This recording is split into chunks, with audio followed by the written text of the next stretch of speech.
Well, welcome back, everybody, to the Blazer Victory Podcast, episode number 60. Steve, I can't believe we've done 60 episodes already, man. Can you believe it? No, I'm no. that's a lot of episodes. That's surprising. That's a lot of us talking, and for A lot some of talking, reason, yeah. and for some reason, people keep listening. So we greatly appreciate every one of you that listen to us on a weekly basis. Thank you guys so much for just giving us a listen and sharing us with others. But guys, we've got a very big game on our hands this Saturday as our UAB Blazers travel down to Huntington, West Virginia to take on the Marshall Thundering Herd. Game time will be 2:30 p.m. Central Time, airing on CBS Sports Network. But as always, make sure that you get your radios out because beginning at 1:30 on Jocks 94.5 FM, you can listen to David Crane, Steve Irvine, Trey Ragland, and Landrum Roberts gets us started with the pregame. But Steve, just a few months ago, back in December, we were in Huntington for a very big game, and I got a feeling that those people in Huntington are going to be remembering what happened just those few months ago. Yeah, I mean, no doubt. I mean, it's certainly an emotional weekend anyway. They have the the anniversary of the plane crash. It's always a emotional time for them there, anyway, and a little revenge thrown in there, a little playing to stay alive in the East, or kind of hold pace in the East. And there's a lot of emotions that are going to go into this, and that's going to be something that UAB is really going to have to handle well and match as well as they can. Yeah, no doubt. And guys, also in just a few minutes, I'll roll my interview that I did with Grant Traylor from the Herald-Dispatch out in Huntington, West Virginia. He does a great job covering our Marshall athletics. So it was great to, for him to take a few minutes and talk with me with some, about some Marshall and UAB action. But let's face it, Steve. I mean, this is going to be another tough test for UAB. This is a team that does return a lot of people from that 2020 team. They got a new coach. Charles Huff took over for Doc Holliday this year in his first year at Marshall. That name might sound familiar, is that, he was an associate head coach under Nick Saban at Alabama and a running backs coach, a very, very good recruiter and showing already that he's a good coach. The quarterback's the same, Grant Wells. Let's talk a little bit about him just to start things off. And then we'll get into that talented running back, the freshman running back. But Grant Wells, 11 touchdowns already. Kind of been an up and down season for Grant Wells because he also does have 11 interceptions, but he's already thrown for almost 3,000 yards, Steve. I mean, the guy's showing, I guess still technically he's a freshman, even though, we saw him last year, but due to the whole COVID season, he didn't lose that year of eligibility. But I mean, he looks just as good as he was, last year when we saw him. I just hope that we can, force him into some bad mistakes like we were able to do in December last year. Yeah, I mean, that's going to be the key. I mean, the key is getting pressure on him and getting him uncomfortable and getting him, out of a rhythm. You don't want him to throw himself into a rhythm early. Right. I think that's what that was so good in the championship game is it kept him from getting in rhythm early, and it played with his head. Now he was coming off an awful outing against Rice, but I think that's the one thing with Grant. When the good Grant Wells is pretty darn good. The mistake prone Grant Wells can get you beat. I mean, he's just he's young, got a lot of talent, trusts himself. Sometimes maybe trusts himself a little too much, if that's possible. A lot of guys, a lot of the great guys, a lot of the great quarterbacks are like that. Sometimes they trust themselves a little too much so they can make a throw that's not really there. But the key is, got to get him to make some mistakes, but in the same sense, you've got to respect him in the sense that, that he's going to make some plays too. So, I think that's the one thing, like I said, a good Grant Wells is as good as anybody in the conference probably. You just got to get him uncomfortable, get him questioning, get him thinking, and doing that, you got to have to win up front. Yes. You're going to have to get some pressure out the edge. Going to have to get some pressure up the middle. Going to have to, maybe bring some guys sometimes, but just get him get him flustered, get him thinking, I think that's what they did. I know that's what they did in last in the championship game, and hopefully they can do it again. Yes, no doubt. And I hope too that, we can get Alex Wright, back for this game. I don't know yet. I did listen to the coaches show Monday night where, Coach Clark, said that, he just wasn't able to go last week against Louisiana Tech, but they're trying to, get him back and hopefully get some other guys back too. For this Marshall game, because this is a huge game. If UAB, like we've said in previous episodes, UAB still controls its own destiny to get to that Conference USA championship. They have to win this game and win the two after that to get to the Conference USA championship game. This is a winnable game. As talented as Marshall is, UAB was able to do it in the 2020 championship game in Huntington. And, that was the first time that our Blazers, were able to get a victory in Huntington. But, we prove we can do it, and let's hope that we can do it again. But definitely going to need to, like you just said, get some pressure up front, especially on the edge, with Kelly Sanders and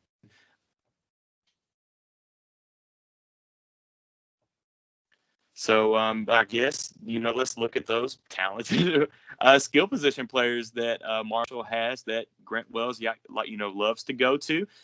We know all about, Xavier Gaines. We saw him last year, and we even saw him play a little quarterback too in that championship game. But very talented tight end who, will play in the next level. Gammage, that's another guy that they love, that Grant Wells loves to throw to. He's got 51 catches in the year for 639 yards.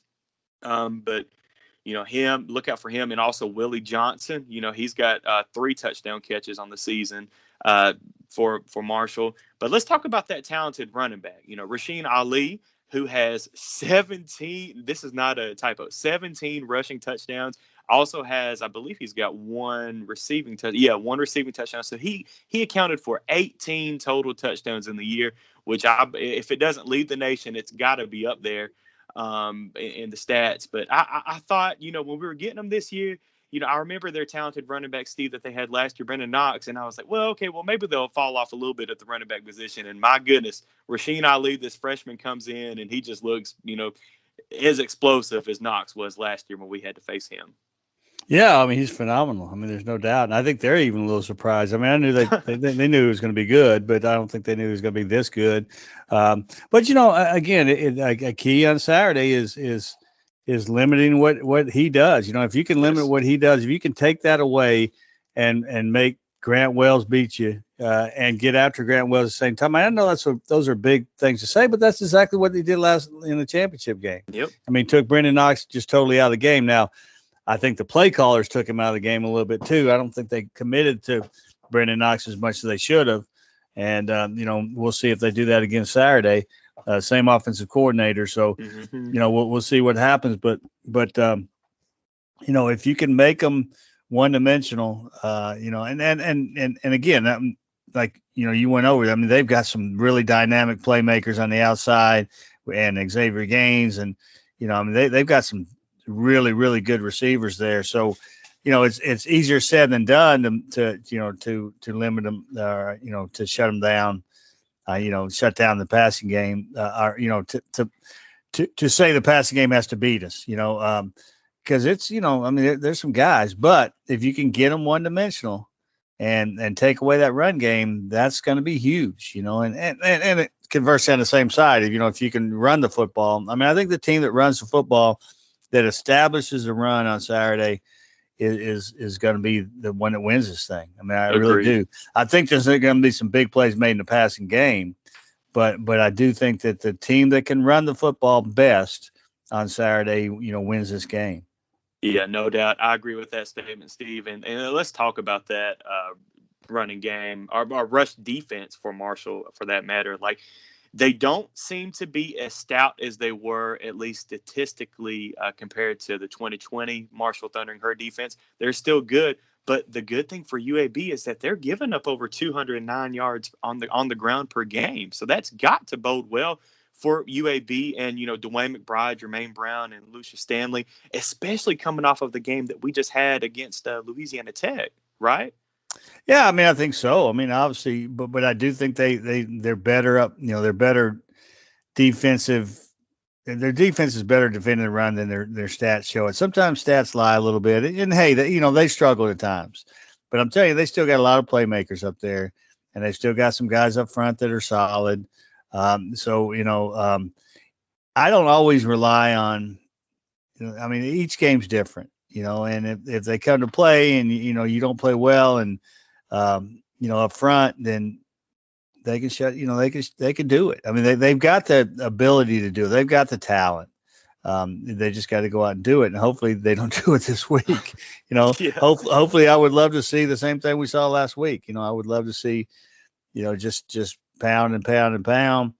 Obviously have huge game from Dwayne McBride and just keep running at him. I mean, that'd be great. And that's going to be the hope. I mean, that certainly that's the hope. That you can do that, and they're going to try to do that. I mean, that's something that, obviously, a lot of it dictates on how they line up, but still, I mean, the UAB will commit to the run at some point early to see what they can do, and we'll see, and I think it's certainly capable. It depends on some health up front, and how much depth they have up front. With Reichard, see what, if he's coming back. I'm not sure what he did last week. Yeah. But that takes away some of your depth with, and some of your ability to go the jumbo thing with Jacoby Jones, who does that so well. Now, they'll put Trey Bodowski in that role, and I'm sure he'll do fine. But that's just a role that Jacoby Jones really, really does well. But if you need him to play, guard this week, then that's what he's going to do. And so. But we'll see, and that was the one thing that I love so much about the championship game. And I hope I'm saying the same thing on Sunday when we talk, is I just love the way that both fronts, UAB just dominated that game, right. And I hope we're talking about the same thing. Don't know if we will be, but I hope we are, I mean, that's the hope going in, dominate that game and let the guys, do the work. Yeah, I definitely hope so as well, Steve. I mean, we've said it a couple times already. You've said it. This game is going to be won or lost on the line of scrimmage. I do want to just watching the FAU film that Marshall beat FAU in Boca last week, 28-13.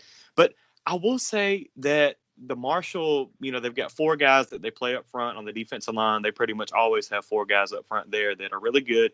But what FAU was able to do with Ford, their running back, they were able to get him, and I can't remember the backup running back's name, but they were able to get both of them to the edge.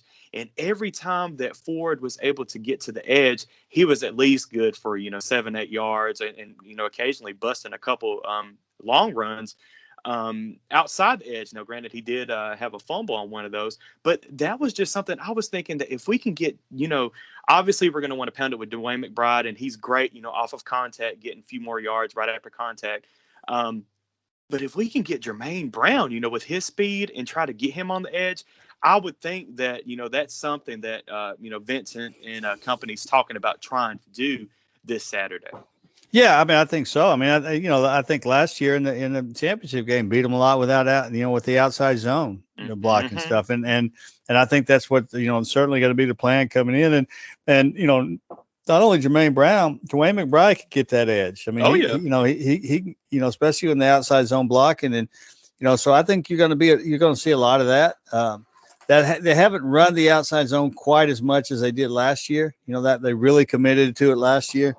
But it's there. And they have run it. It's just they really committed to it last year. I felt, and so I mean, they have that there, and they have guys that can get to the edge, including Lucius Stanley. And so, I think that's going to have to be, part of what they're going to do, but I don't think that they can, be as one dimensional as saying, hey, that's what that's all we can, let's really concentrate on that. I think it's got to be, kind of an all around type thing. And that's the other thing is I think Dylan Hopkins really, really needs to have his best game. Yes. I mean, I think he needs to be in a position where he's taking advantage of whatever he has to take advantage of.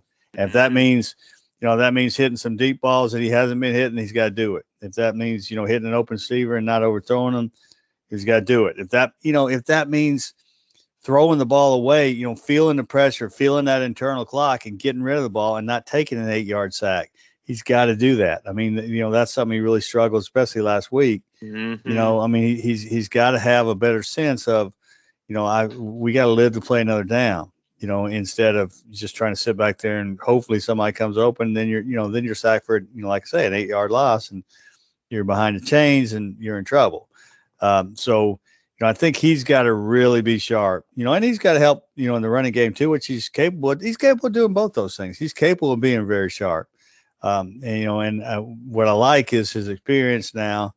He's seen a lot of different things now, as a starting quarterback.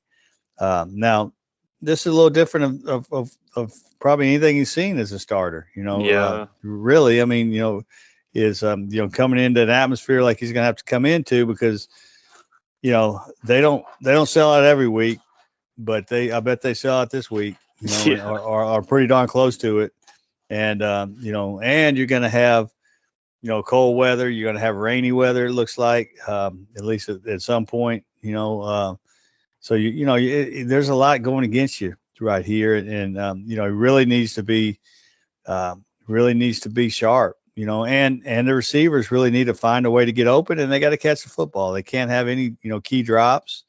I mean, this, you don't have, it's certainly not going to take a perfect game because there's no such thing, but it's going to have to take, one of their better efforts, and that includes limiting, extending drives, limiting holding calls, limiting whatever you can. I mean, you've got to limit mistakes in every area, and that's including coaching, and that's including every player, and that's including the trainer or the equipment guys putting the right cleats on them. I mean, I'm telling you, everybody that goes on that trip's got to have a big day.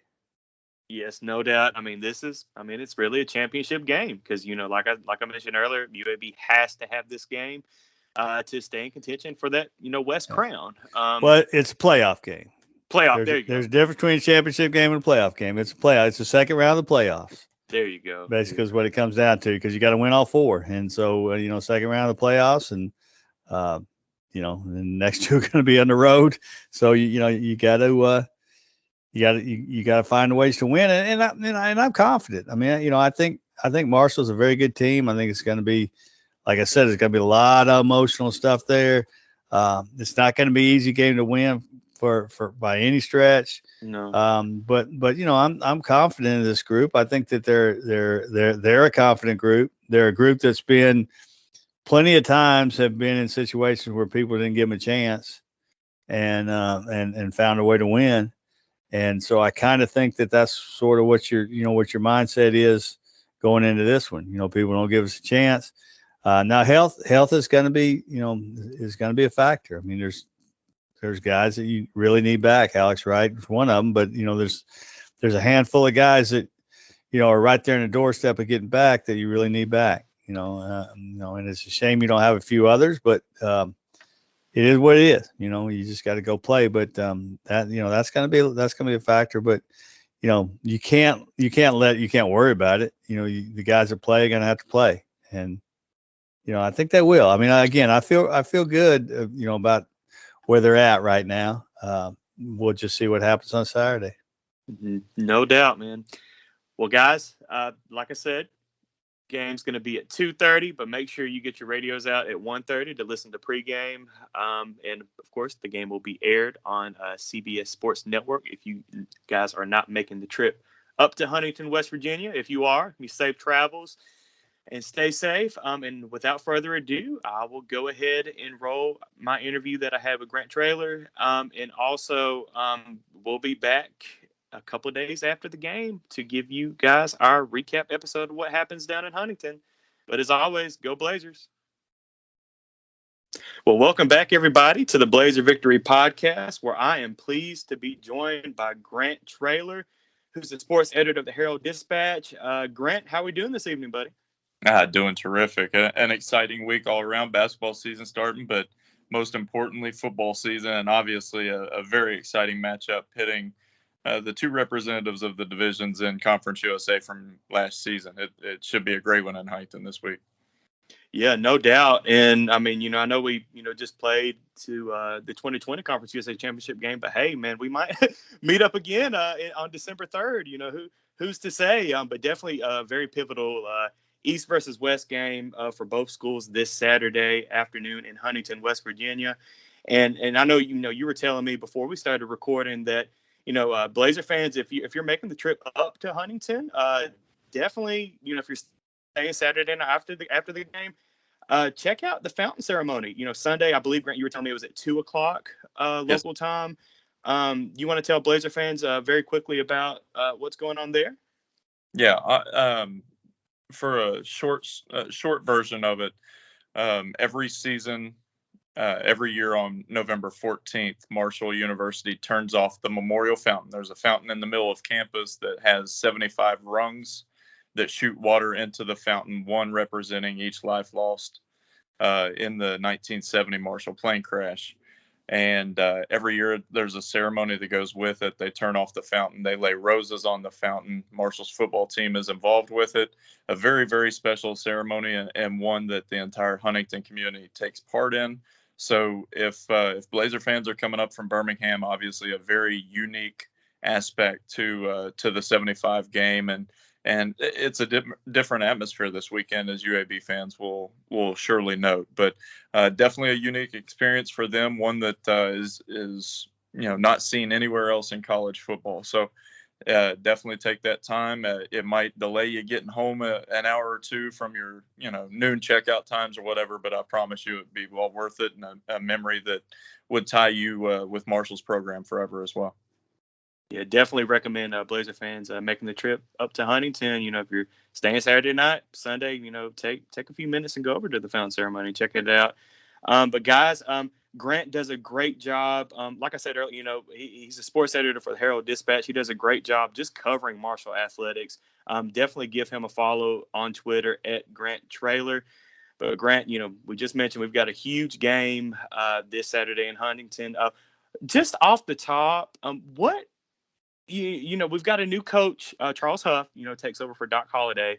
And I mean, we're not going to go into all the specifics about, what happens after the game or anything like that. But Charles Huff, UAB fans should be familiar with. He was at Alabama. He was the associate head coach under Nick Saban.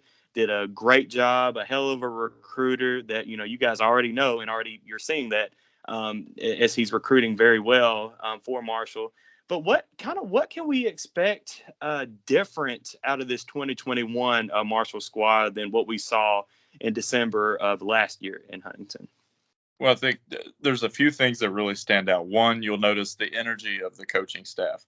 Doc Holliday was an old school coach. He was sort of that, grit your teeth coach that was just all about football, a very serious, almost monotone, but very serious, very to the point coach.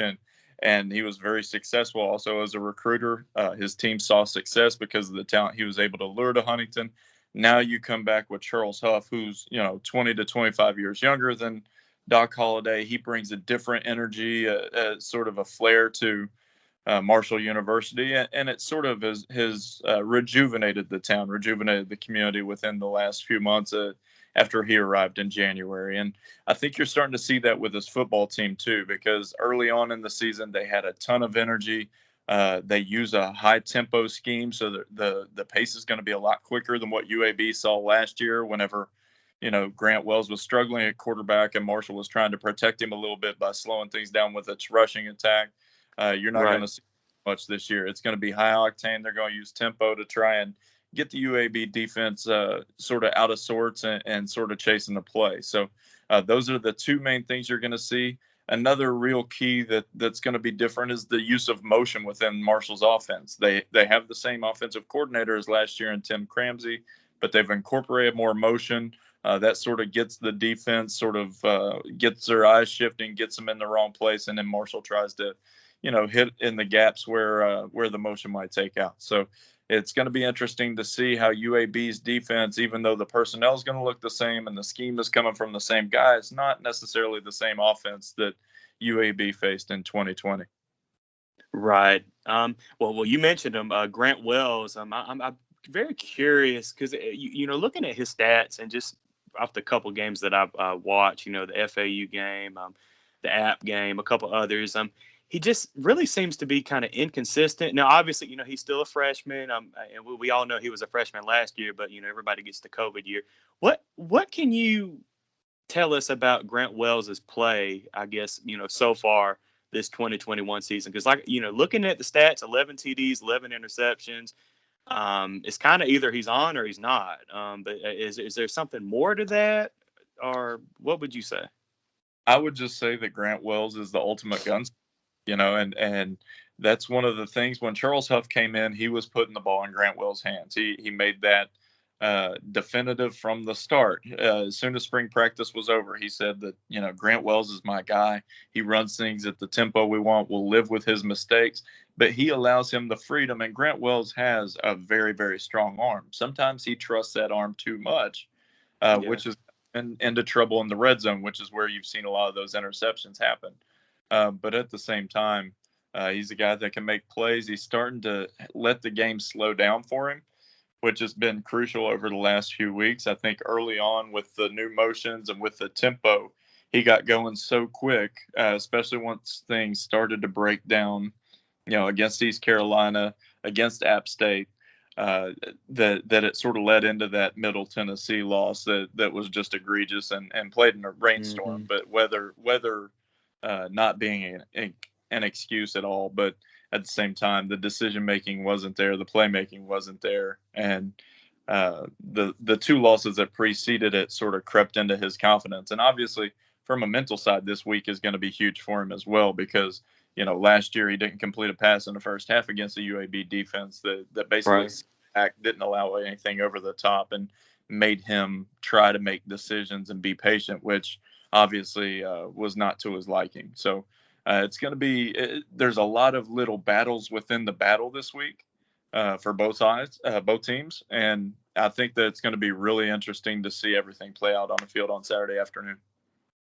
Definitely. And I did find it kind of interesting in Charles Huff's press conference this week for UAB. He mentioned that, he hasn't even really talked to the team at all about what happened last December in Huntington. He's kind of, I think he made the statement like, we're just going to leave that in 2020. This is a new season. Both of these teams are, not the same teams from last year.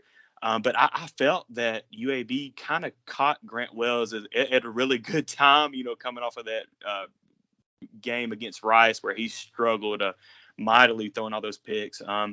But definitely looking forward to seeing if our, guys up front can get to that backfield again and put some pressure on Wells early on and, kind of mess with him a little bit. But I did also want to talk about, it looks like the main guy on that Marshall defense who's accounted for, I believe, 18 touchdowns now, 17 on the ground and 1 reception is Rasheen Ali. And, number one, Grant, where did this guy come from? Because, we played Brendan Knox last year. So, when he's gone, I'm like, okay, well, we should be good. Yeah, Marshall's on the schedule, but, we should be good. And all of a sudden, this freshman comes out of nowhere and he's, just setting records. Like, where did Ali come from? Was he on the roster at all last year, redshirted, or is this truly his, redshirt year this year? No, he was there last year, and they used him a little bit as a return man last year. Okay. But just full disclosure, last season I felt like he performed just as well in the practices that we saw, and practices were open to the media a little bit more last year under Doc Holliday than what they are now under Charles Huff, and we were able to see that in the preseason. And Rasheen Ali just had moments in the preseason practices where he would take things over and he had that burst, and you're like, okay, is this the defense playing bad, or is this just this kid kind of showing out? And you didn't really know what to expect. But at the same time, Brendan Knox decides to leave and go to the NFL, and that opened up a battle. And what people need to understand is this kid, he's from Ohio. He was not a highly touted running back, but he came to Marshall and really worked his tail off. And he went up in the preseason battle with Sheldon Evans, who was one of the most respected guys on Marshall's team. He was actually a team captain last year ahead of Knox. That's how respected that Sheldon Evans was, even though he was the backup. he beats out Sheldon Evans for the spot and has really flourished in his role, especially with this system. The one thing that I think that UAB will see this weekend, and it's another major difference from last year, is Rasheen Ali will be utilized as a pass catcher out of the backfield, whereas Brandon Knox, that was an area where he struggled. They didn't utilize it so much. So that's going to be a critical aspect of this game, how UAB accounts for him out of the backfield. Because once he gets a step, he definitely, once he's in space, he's hard to bring down. And it's just another one of the statistical anomalies that you see when you look at this Marshall team. You've got a quarterback that's in the top, 7 or 8 in FBS football in passing. Right. Yet he's only got 11 touchdown passes on the year, and he's already up in the, I think, 2,800 yard range maybe. So at the same time, you've got Rasheen Ali on a team that throws the ball, pretty much, 60% of the time, yet he leads the nation in touchdowns and scoring. So it's definitely an interesting dynamic when you look at Marshall's team. But the critical aspect of that is Rasheen Ali's been utilized a lot more once Marshall gets in the red zone. And so that's one of the critical factors is, Grant Wells' arm sort of gets them into the scoring areas, but they've tried to minimize Grant Wells' turnover ratio in the red zone by utilizing Rasheen Ali a little bit more. Definitely. And it's just going to be very interesting, with this game Saturday, even compared to last year's championship game, when you had Brandon Knox going against Spencer Brown, two of the top running backs in the conference. And now here you are this year, with Rasheen Ali and then Dwayne McBride, two of the, at the top of Conference USA and the running backs, going at it again this Saturday. So definitely excited to see that. Let's talk a little bit about just the skill players at the wide receiver position, and tight end, of course, with Xavier Gaines. We saw him last year, and I believe we saw him at the quarterback position a little bit towards the end of the first half.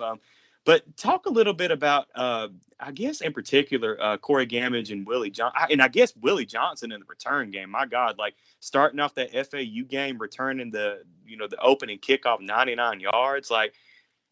Man, that guy's just very shifty, quick, and I think also going back to Charles Huff's presser this week, I think he had told him, not to take that ball out of the end zone, and then here, he takes it 99 yards and just crazy. I mean, can you talk a little bit about just Gammage and Johnson in particular?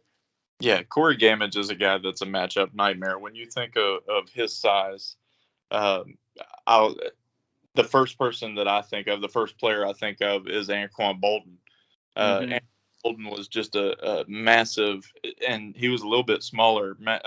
Bolton was a 6'2", 230 receiver that could just bully people on routes and use his side to really screen off defenders and had strong hands.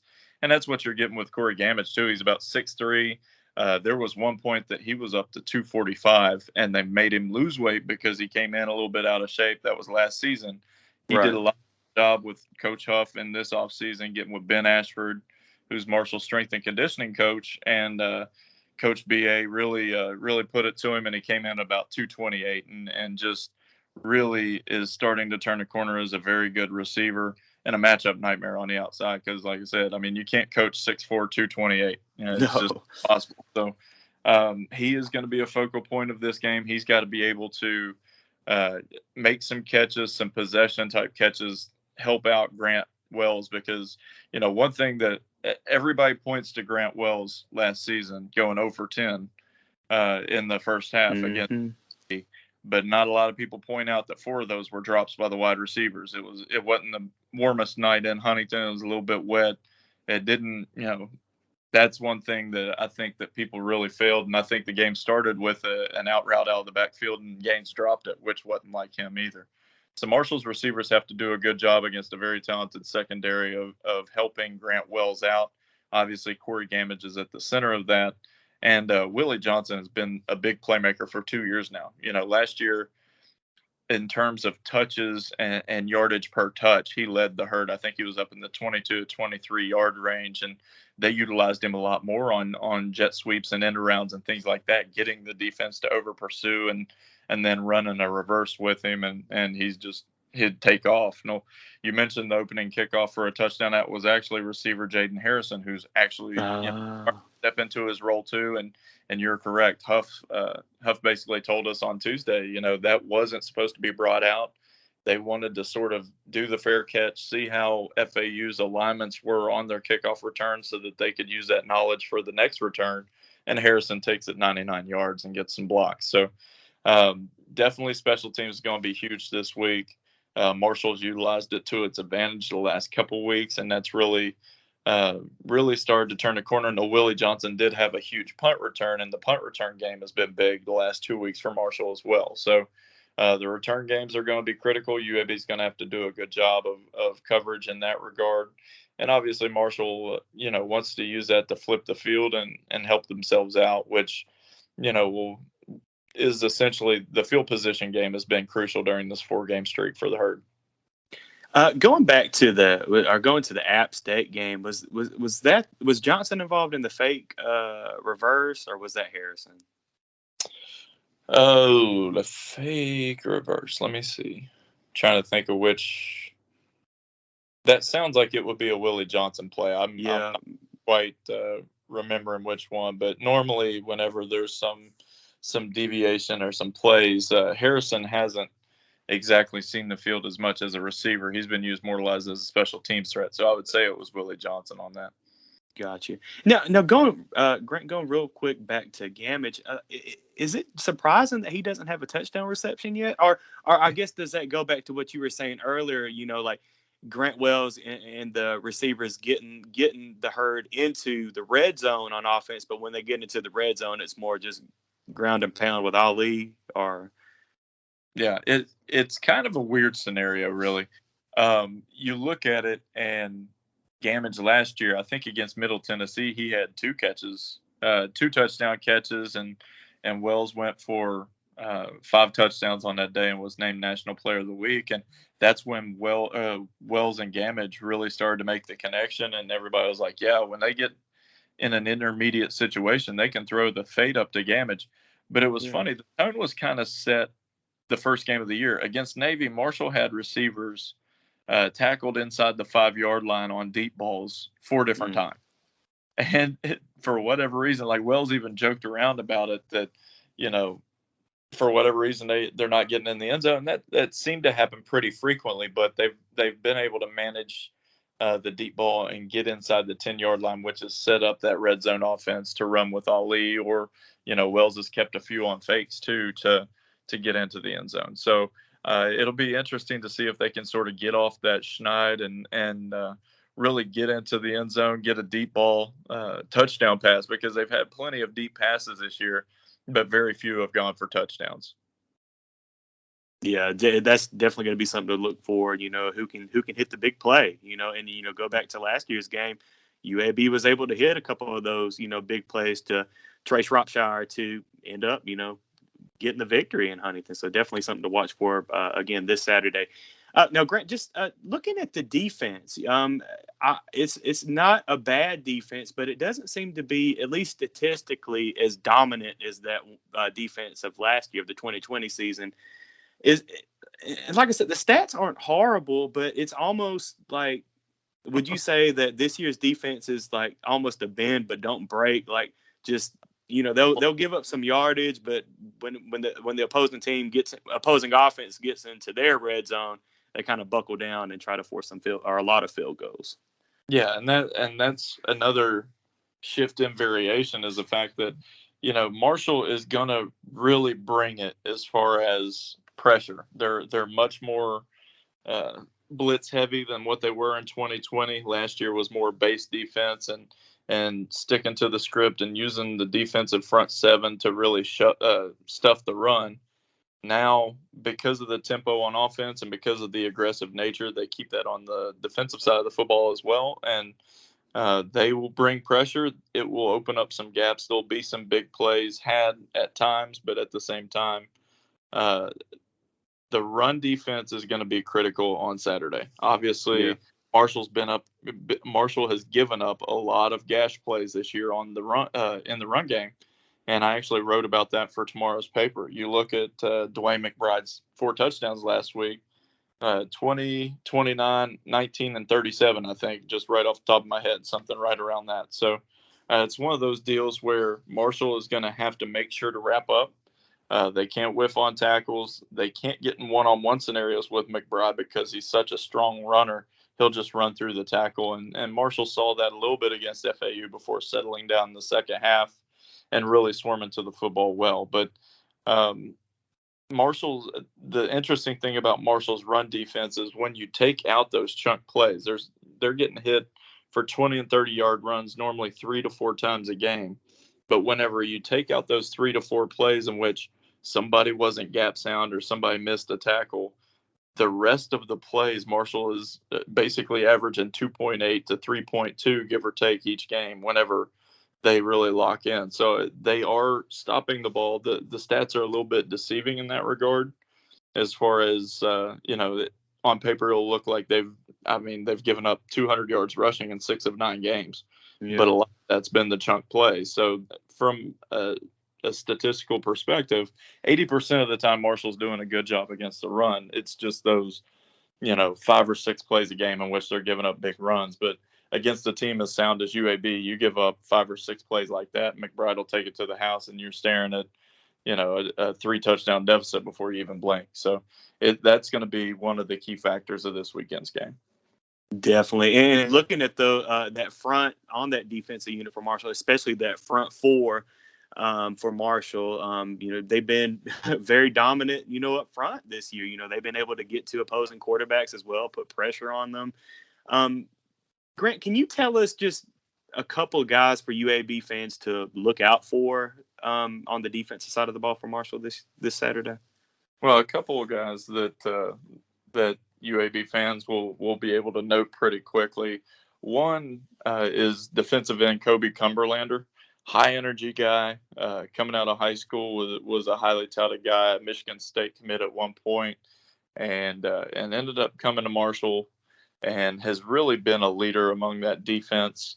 And he's also a guy that's going to be called on to force the play back inside. I know, UAB last year used a lot of stretch runs against Marshall and was able to get to the edge. And he's athletic enough that he'll be able to force those plays back inside. Now, obviously, UAB does a great job with their blocking scheme, and Marshall still has to tackle McBride within the interior as well, which is a load in itself, especially with Marshall having athletic and somewhat undersized guys. But Cumberlander is a guy. Sam Burton's another guy at the defensive end spot. Owen Porter is a guy on that defensive front and the interior. Guys like T.J. Johnson, Jamari Edwards. Jamari Edwards is a guy that was expected to have a much bigger presence this season. Came off a year in which he was pretty dominant last season, and things just really haven't clicked as well for him within the new scheme this year. And he's trying to find himself, and what better time for him to find himself than, this week against UAB. So those are some guys to look for. And Marshall's linebackers are also a very solid group. Abraham Beauplan and Eli Neal really are the anchors of that defense from the second level. And if there's one guy that has really been pivotal in terms of turnovers and creating havoc, it's been safety Cory Mccoy, who sort of has a nose for the football. Got beat on a run last week at FAU, but circled back and chased down Johnny Ford and was able to strip him when he tried to make a cut back inside for a bigger gain and recovered the fumble. So that's another guy to look for. And there's plenty of playmakers, but at the end of the day, whenever you're trying to get off blocks from a very, very good UAB offensive front, that's where the rubber meets the road, and it's going to be a fun battle to watch as we get there on Saturday. Definitely, yeah. It's going to be, another championship atmosphere in Huntington this Saturday. Looking forward to it. I know both teams are. Both teams have showed that they can be dominant, but also both teams this year have shown that they can be vulnerable. UAB against Rice, Marshall's, a game at Middle. So, I expect a really good game this Saturday. And I know that, both coaching staffs respect each other. And I believe, in Huff's presser this week, he said that, he wasn't knocking anybody else, but I believe he said that Dwayne McBride was probably the best running back that they faced all year, at least so far in the season. Yep. So the respect definitely seems to be mutual on both sides. So Looking forward to it this Saturday at 2:30. And guys, like I said, if you're not following Grant on Twitter, definitely give him a follow. It's at Grant Traylor, and check out his work. He just mentioned that he should be dropping a piece soon. You guys might be listening to this episode Thursday morning, so it might already be out. But definitely go to Herald-Dispatch.com, and it should be on there for you guys to check out.